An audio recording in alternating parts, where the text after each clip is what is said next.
Today we're going to do easy paper marbling. So what you're going to need is your water tub filled with cold water.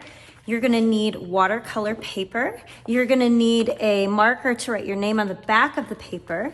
You're going to pick about 3 to 4 colors, and you can switch after you've made your first piece. You're going to need the tray to carry over the wet piece of paper over to the drying rack. And last but not least, you're going to need a skewer and some paper towels to make the marbling effect. Okay, the first thing you're going to do is get out that marker or pencil, and on the back of your watercolor paper, the back is what is most smooth. You're just going to write your name on the upper right-hand corner, okay? Make sure to put that cap back on the marker so it doesn't dry out. The next thing you're going to do is pick your first color, doesn't matter which one. You're gonna unscrew the cap, okay? And you're just going to shake about 10 drops, about 10 to 12, so that it looks like it's filling the surface, okay? No more than about 10 to 12 drops. Then you're gonna pick your second color. This is our base color, so that's the most drops we're gonna use. For the other ones, we're gonna use less. So any other color, untwist the cap, give it about 6 drops in different places. 1, 2, 3, 4, 5, 6, okay? And notice they're making little spots. You can either choose to keep the spots there or use the marbling effect, which I'm going to show you in a moment. So then we can go on to our third color, same thing, not as many as the base color, but about like 5 to 6. And last but not least, an accent color. Again, not as many as your base color,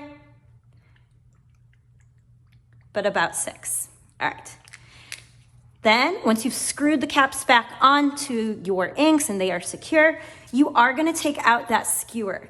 The pointy part is gonna go towards the bottom. You're gonna hold it straight vertically, not at an angle, but straight up and down. And to get that marbling effect, all you're going to do is just move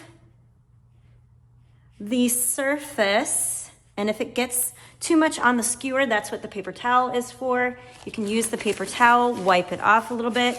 You're just going to just move the top of the surface. It might stick, but as you're noticing, the colors are moving.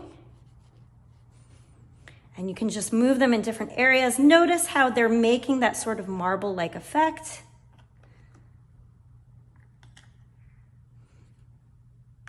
Okay, and once you have the design that you like, if it's marbled enough, what you're going to do is then take the piece of paper, make sure your name is facing on the back.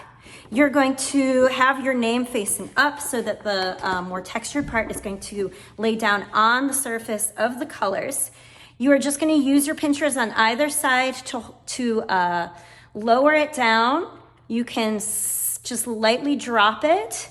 Have it just be on the surface of the water. Do not press down. It should not go below the surface of the water. Once it's on top of the surface of the water, you can either use your skewer to bend back a corner, use your pincher, roll it away, and you have a beautiful, nice marbled effect. Once your paper is marbled, place it on the tray and carefully put your piece of paper on the drying rack with the wet marble side facing up towards the ceiling, okay? If there is any excess colors on the side, that's when you're gonna take a piece of cardboard and you're just going to smooth the cardboard on the surface of the water or along the sides of your bin to take off any of the extra leftover marble paint colors. And now you can get a new piece of paper, you can get new colors, and do the process all over again. I hope you have fun.